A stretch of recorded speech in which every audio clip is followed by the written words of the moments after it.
Il est l'heure du journal sur la télévision togolaise. Madame, Monsieur, bonsoir et voici les titres de cette édition.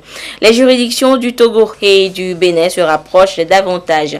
La présidente de la Haute Cour de justice du Bénin a échangé avec le président de la Cour constitutionnelle du Togo ce matin. Les détails dans cette édition. Et puis le Togo va en guerre contre les armes et les produits chimiques, véritable menace sécuritaire. Les détails de cette guerre, donc contre les produits chimiques, dans cette édition. Voilà donc pour les titres. En séjour au Togo depuis la semaine dernière, la présidente de la Haute Cour de justice du Bénin a visité la Cour constitutionnelle togolaise ce lundi matin. Elle a eu une séance de travail avec le président et les membres de la Cour. Séance axée sur le fonctionnement des deux institutions judiciaires sœurs. Le compte rendu avec Luc Assis. Visite d'amitié et de travail de la présidente de la Haute Cour de justice du Bénin à la Cour constitutionnelle du Togo. Découverte des institutions judiciaires du pays hôte, présentation de la Haute Cour du Bénin et échange d'expériences sont au menu. Au-delà des séances de travail, la présidente est porteuse d'une invitation, celle du colloque international sur la responsabilité pénale des présidents et ministres qui se tiendra les semaines à venir au Bénin.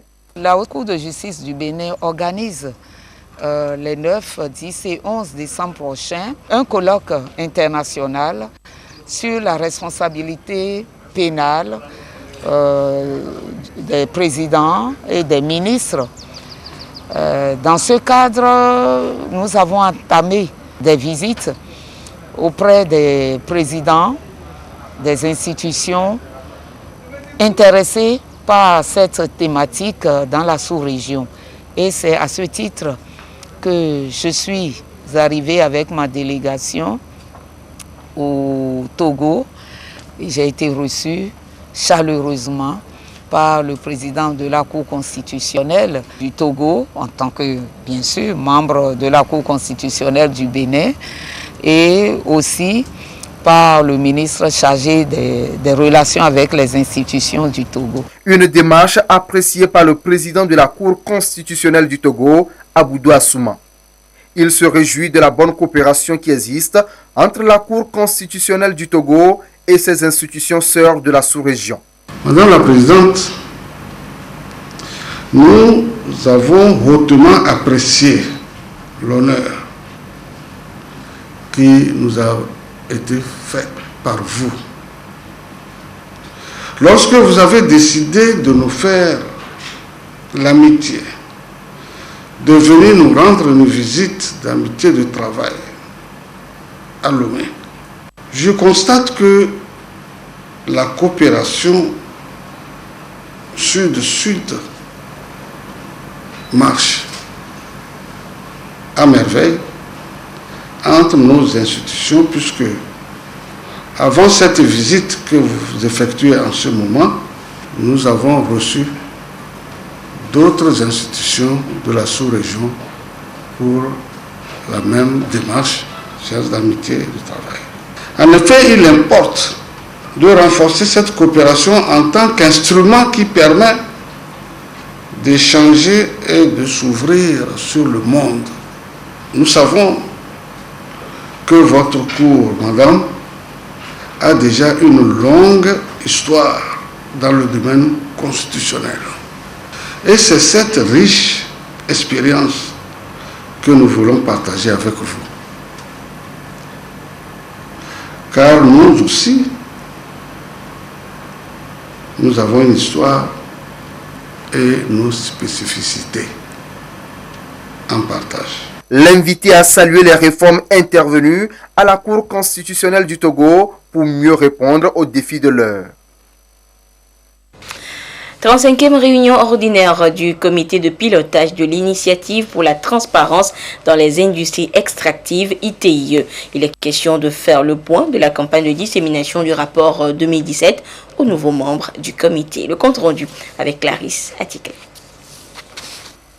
Après une courte pause due à la pandémie liée au coronavirus, l'initiative pour la transparence dans les industries extractives ITIE reprend ses activités et c'est avec la 35e réunion ordinaire du comité de pilotage. Rencontre qui donne également le ton à la campagne de dissémination du rapport 2017 de l'ITIE. Elle commence ici avec les membres du comité de pilotage. De façon générale, il ressort que le Togo a réalisé des progrès significatifs dans la mise en œuvre de la norme ITIE. On a remarqué que les contrats miniers ont été publiés au Togo. Les licences des entreprises minières aussi sont publiées. Le cadastre minier est installé au niveau de la Direction générale des mines et de la géologie. De façon générale, les entreprises ont déclaré leurs propriétaires réels, effectifs. Les entreprises ont publié leur état financier, surtout les entreprises d'État, particulièrement la SNPT. Donc, petit à petit, on fait des progrès, on fait des avancées pour qu'il y ait quand même la transparence, c'est-à-dire la gouvernance ouverte et redevable dans le secteur extractif. Le comité de pilotage de l'ITIE compte de nouveaux membres pour un nouveau mandat. Parmi eux, le ministre de l'Énergie et des Mines qui assure la présidence. Elle a appelé tous les membres à une synergie d'action afin que le Togo soit à la hauteur des exigences de la norme ITIE. Je suis ouverte à toute bonne volonté et à toute idée qui soutiennent les objectifs de l'engagement du gouvernement dans la gouvernance ouverte et responsable du secteur extractif. Je promets d'œuvrer pour mettre en place toutes les dispositions qui puissent garantir et préserver cette dynamique dans la réalisation des activités. Enfin, j'essaierai dans la mesure du possible de lever tous les obstacles qui puissent entraver la bonne exécution du processus de l'ITIE. À la 35e réunion ordinaire du comité de pilotage de l'ITIE, le plan de travail comptant pour la période 2021-2024 ainsi que les mesures d'assouplissement dont bénéficie désormais le comité de pilotage pour les délais du rapport ITIE seront examinés. Et dans le contexte de ces dialogues communautaires, le programme de consolidation de l'État et du monde associatif, en abrégé PROSEMA, a organisé une rencontre d'échange autour de plusieurs thématiques et c'était dans la région des Savanes. Il s'agit notamment des préfectures de Tandjouari, Tone et Oti. On fait le point ce soir avec Chazenam Baga. Les violences basées sur le genre, sujet de discussion sous l'arbre à palabres, ici à Mango, dans la préfecture de Loti. Vu l'importance de la problématique, 2 chefs sont commis pour diriger les débats. Le chef du canton de Mango et celui de la délégation de l'Union européenne au Togo. La parole était libre et démocratique. Une aubaine pour les femmes. Les hommes battent leurs femmes pour n'importe quel problème. Au lieu d'écouter la femme, l'aimer, l'amadouer, on frappe seulement. Il y a la forme économique où l'homme qui ne prend pas en charge sa famille, c'est la femme qui fait tout par rapport à l'éducation des enfants, à la santé des enfants. Il y a le viol même que nous constatons dans notre milieu ici. Nous avons la violence sur l'excision. Nous avons la violence sur la manière de regarder sa femme à la maison. Des hommes font semblant d'aimer leur femme, même au fait c'est zéro. Qu'on permette aussi aux femmes de jouir et de s'épanouir dans le domaine politique. On dit souvent que la femme, quand elle devient riche, elle ne respecte pas son mari. C'est un faux problème. L'initiative de ces discussions émane du programme de consolidation de l'État et du monde associatif PROSEMA dans le contexte de l'organisation des dialogues communautaires. Une démarche qui répond à sa volonté de décentraliser la problématique du genre.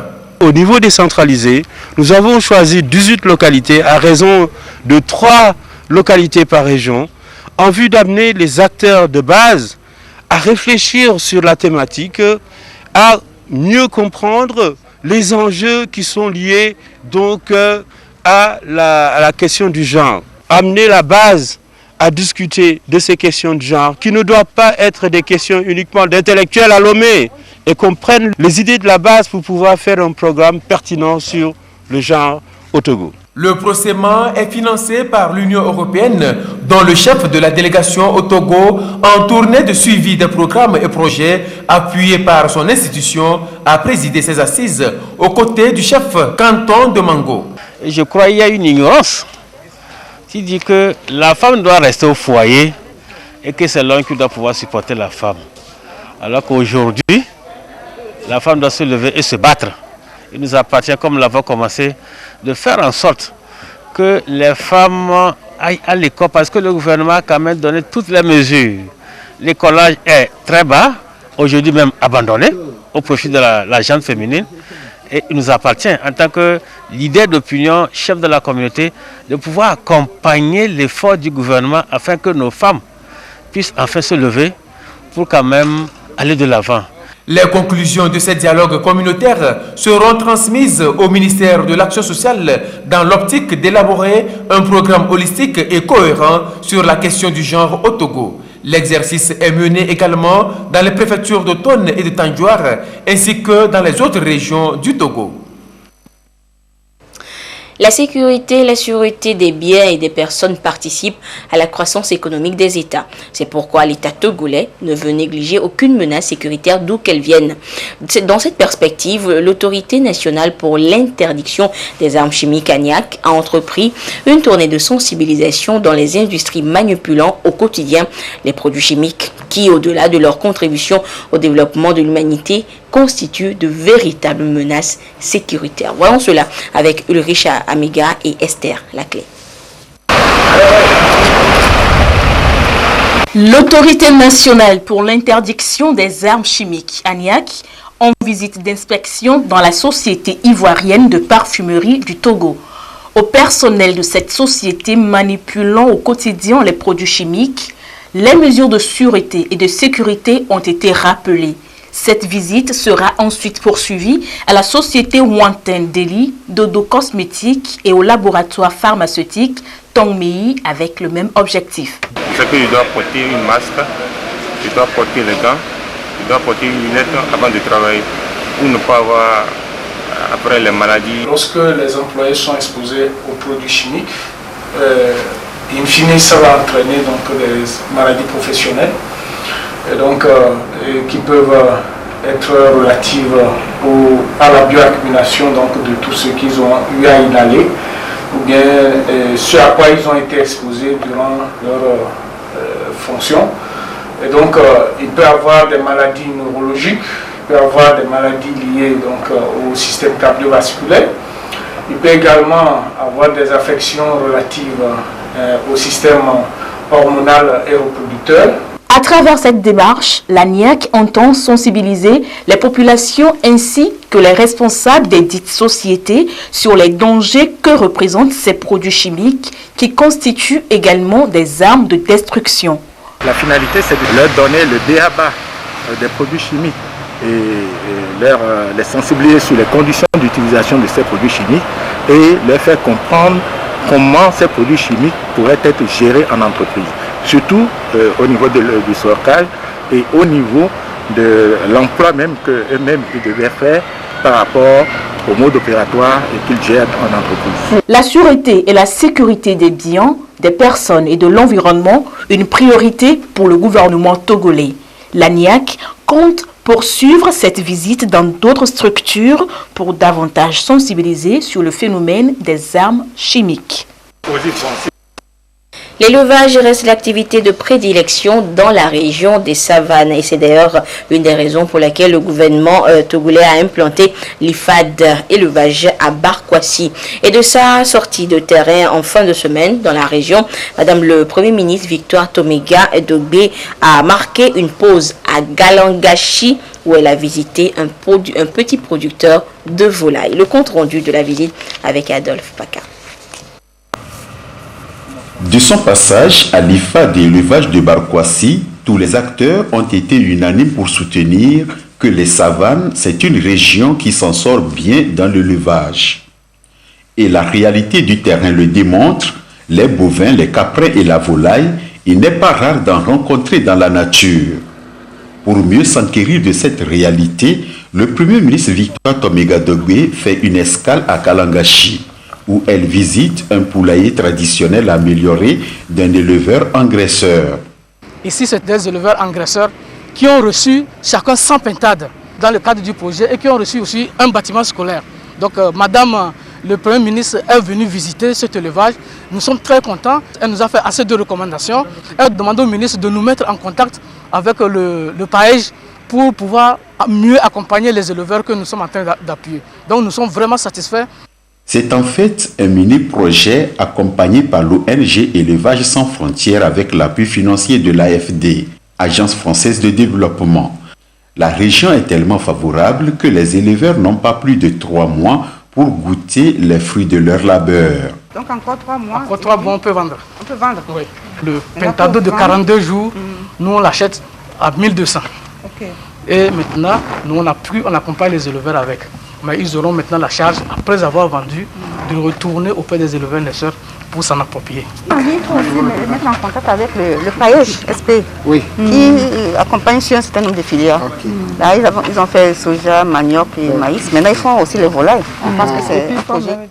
Séance tenante, de bonnes décisions sont prises pour faciliter à ces petits producteurs leur insertion dans les chaînes de valeur. Mais la lueur d'espoir pour eux est encore plus grande quand ils regardent l'IFA d'élevage en construction, là où se joueront désormais leurs intérêts en tant qu'éleveurs.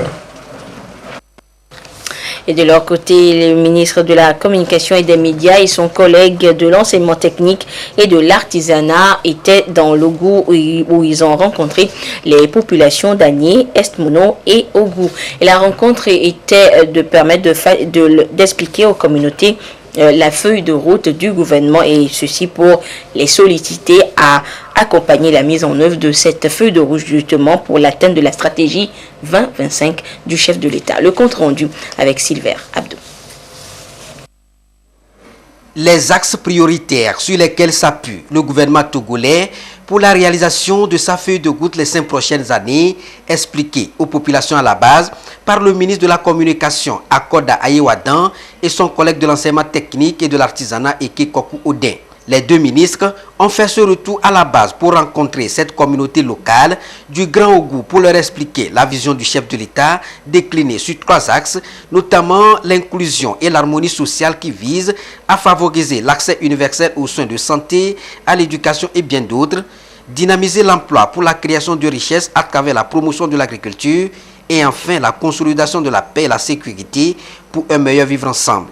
Ces éclaircissements ont été apportés à toutes ces populations du Grand Ougou, notamment de l'Est-Mono, de l'Agné et d'Atapamé.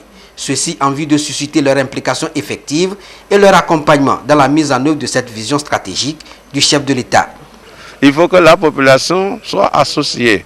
Voilà pourquoi nous sommes venus expliquer ça un peu à la population, échanger pour comprendre les préoccupations et aussi dire à la population le sens dans lequel va le chef de l'État, le sens dans lequel la feuille du gouvernement nous oriente pour que nous soyons dans le même sens de compréhension et que nous puissions ensemble nous unir pour promouvoir le développement et lutter contre la pauvreté, le sous-emploi, le chômage et permettre le développement du Togo.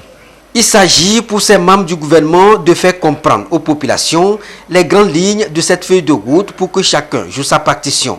L'atteinte de cette vision nécessite aussi des supplications, ce qui explique ces messes et cultes célébrés simultanément dans les 3 préfectures du Grand Ougou, des offices religieux pour rendre grâce à Dieu et témoigner leur reconnaissance au chef de l'État, mais aussi prier pour la paix et la cohésion sociale au Togo. Ces offices ont eu lieu après la prière musulmane observée pour la même cause. Contre l'incivisme, l'intolérance et le non-respect des institutions de la République, le Togo répond depuis quelques années déjà par la mise en œuvre de la politique nationale de formation civique et de l'éducation à la citoyenneté.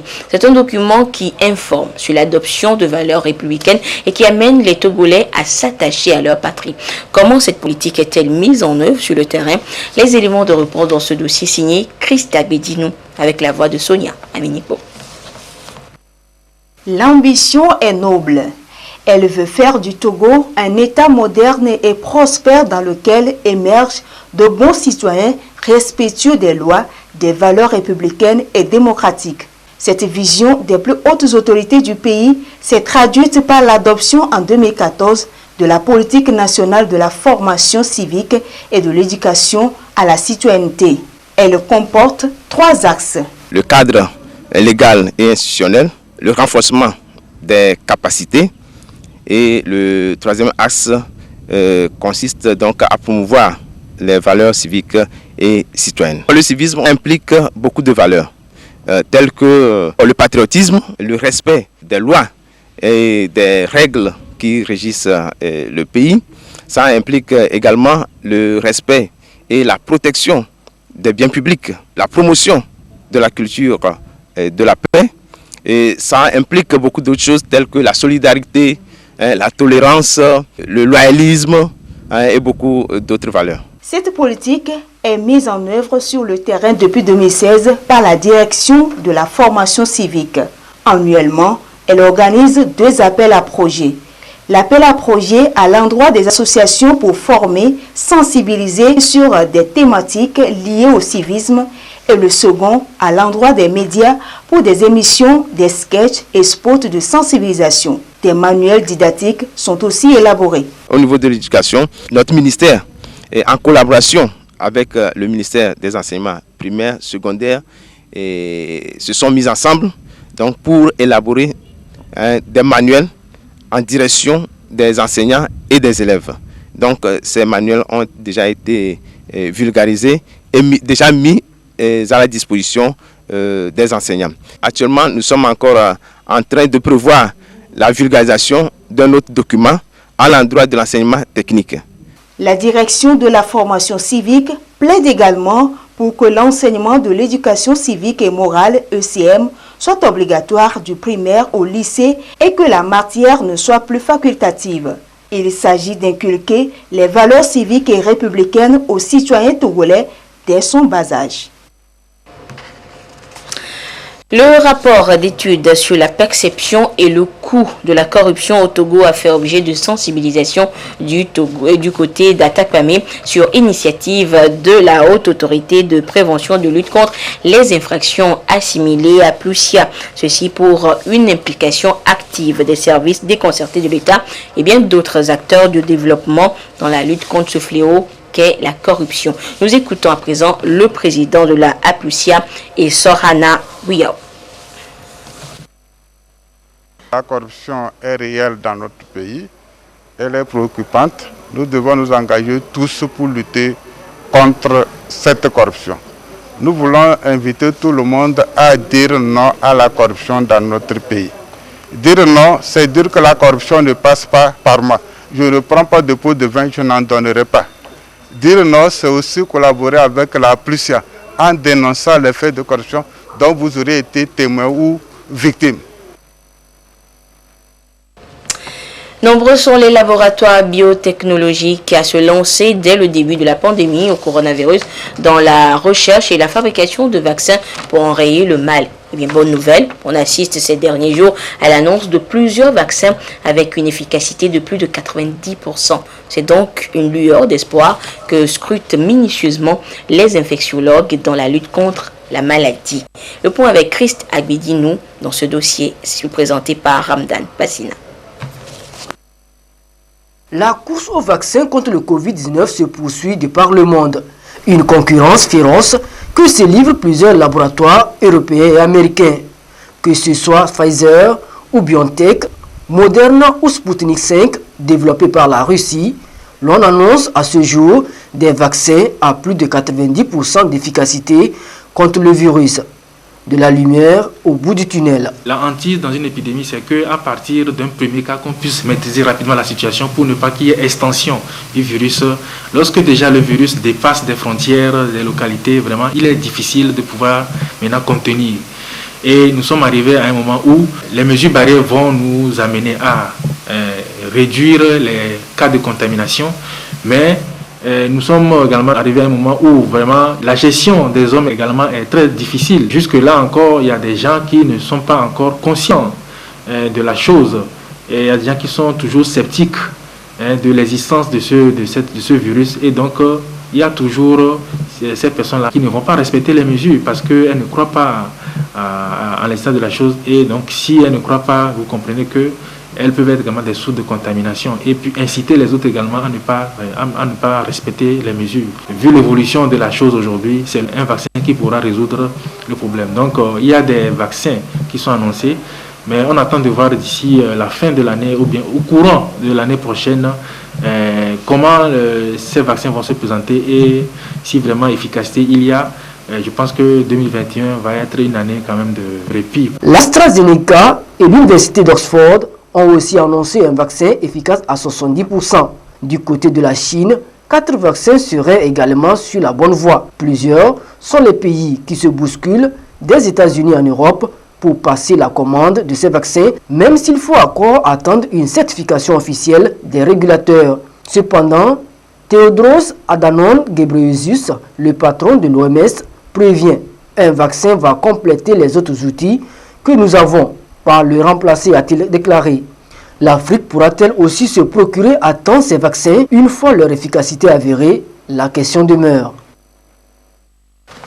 Et la question demeure, et sachez que la 2e édition de la journée mondiale du professeur de français a été célébrée à Lomé. C'est une journée initiée pour promouvoir la langue de Molière, la langue française et surtout valoriser le professeur de français. Et entre autres activités marquant cette journée, la dictée qui a connu, le concours de dictée donc qui a connu la participation aussi bien des enseignants que de leurs apprenants. Voyons cela avec Magloire Akoué et Sonia Aminipo.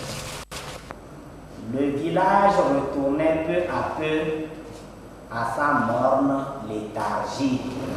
Apprenants et professeurs de français soumis à l'épreuve de dictée, un exercice pour jauger leur niveau de connaissance en orthographe. L'initiative marque la célébration de la 2e édition de la journée du prof de français, une journée initiée pour promouvoir la langue française et surtout valoriser le professeur de français. La particularité de la langue française, c'est l'orthographe. Avec l'avènement de SMS, les gens ne tiennent plus compte de l'orthographe. Ce sont les sons. Donc il faut accorder l'importance à l'orthographe. C'est important parce que quand vous écrivez mal un mot, ça peut même donner d'autres connotations. La particularité du professeur de français est que dans l'espace francophone, tous les enseignements sont faits en français. Donc les autres disciplines font également usage de la langue française.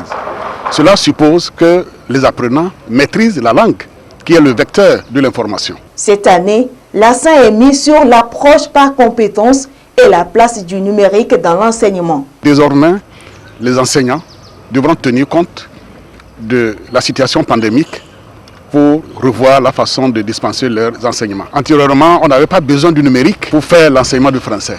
Aujourd'hui, c'est devenu un passage obligé. On ne peut plus contourner. Donc, il faudrait que dans leur appropriation de l'approche par compétence, d'une manière générale, qu'ils tiennent compte de l'utilisation du numérique. La secrétaire générale de la francophonie a adressé une correspondance aux professeurs de français de par le monde entier afin de les encourager pour le travail abattu dans l'éducation des enfants, précisément en cette période de crise sanitaire. Le représentant du ministre en charge des enseignements primaires, secondaires, techniques a salué la démarche qui, selon lui, permettra une meilleure appropriation des nouvelles techniques.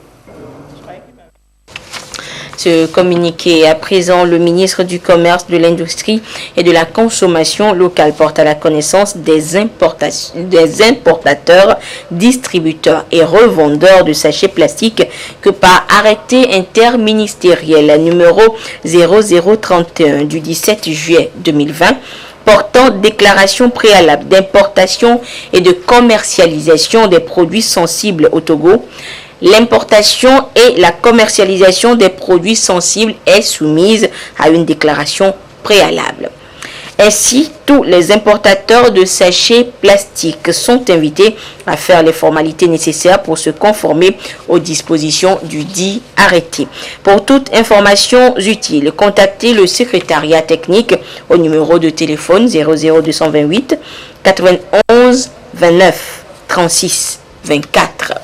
Tout contrevenant s'expose aux sanctions prévues par les textes en vigueur. C'est un communiqué signé donc par le ministre en charge du commerce, Kodjo Adeji. Un nouvel outil de protection des œuvres, des inventions et des innovations des Togolais dans un espace concurrentiel. Il s'agit de l'accord de Bangui, instituant une organisation africaine de la propriété intellectuelle. Eh bien, le texte a été voté à l'unanimité à l'Assemblée nationale ce jour, autorisant ainsi le Togo à ratifier cet instrument juridique commun à 17 États. Le compte-rendu de la 12e séance plénière de la 2e session ordinaire de l'année avec Augustin Kossi. À l'unanimité, les parlementaires autorisent le Togo à adhérer à l'accord de Bangui, un instrument juridique qui institue une organisation africaine de la propriété intellectuelle. Elle est adoptée le 14 décembre 2015 à Bamako et est commune à 17 États.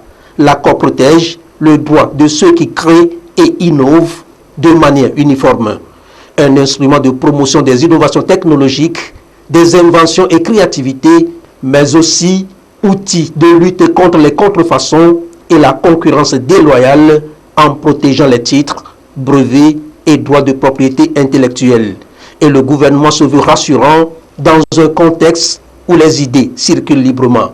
Ce nouvel accord qui prend en compte les nouveaux traités internationaux relatifs à la propriété intellectuelle permettra de moderniser l'OAPI en termes d'abord de réduction des distorsions et des entraves au commerce national et international, de simplification des procédures de délivrance des titres conformément aux traités sur le droit des brevets et au traité de Singapour sur le droit des marques, de détermination des régimes des inventions de salariés et de la copropriété des brevets, d'intégration des prescriptions spéciales concernant les mesures aux frontières, d'introduction des dispositions de contrôle des pratiques anticoncurrentielles dans les licences contractuelles. Toutes ces dispositions nouvelles vont améliorer significativement l'utilisation de l'innovation et de la propriété intellectuelle qui sont les fondamentaux de la compétitivité. Par l'adoption de cette loi, vous venez une fois encore de doter le gouvernement de moyens supplémentaires nécessaires à la modernisation du secteur privé, moteur de la croissance, et d'intensifier son arsenal juridique de contrôle des échanges commerciaux. Cette énième diligence de votre auguste assemblée va contribuer, à ne point en douter, davantage à la mise en œuvre réussie du plan national de développement 2018-2022 et de la vision stratégique Togo 2025, un ambitieux programme sous le leadership éclairé de son Excellence M. Faure Gnassingbé, président de la République. La ratification que vous venez d'autoriser est une garantie de réussite, surtout de l'axe 2 de la vision stratégique Togo 2025, dont l'objectif principal est de dynamiser la création d'emplois en prenant appui sur l'effort de notre économie. Avoir le monopole de sa création et se protéger des contrefaçons, cela est un enjeu important. La représentation nationale ne l'ignore pas non plus. La présidente de l'institution mesure la portée de l'acte posé. Pour Tchega Yawadigbodi, c'est également un pas vers la protection des œuvres issues du génie togolais dans un espace concurrentiel. Un nouvel outil de protection, une garantie des investissements. Et à ce jour du lundi 30 novembre 2020, la situation de la pandémie au nouveau coronavirus Covid-19 au Togo se présente comme suit. Le nombre de cas confirmés est de 2974, 12 nouveaux cas depuis hier. Le nombre de personnes guéries s'élève à 2478. 14 nouveaux guéris depuis hier. Le nombre de cas actifs est de 432 et le nombre de décès 64. C'est un communiqué signé par le ministre en charge de la Santé, professeur Moustapha Mijiawa. Et c'est sur ce communiqué que se referme cette édition. Merci de votre fidélité à la télévision togolaise. Excellente suite de nos programmes. Au revoir.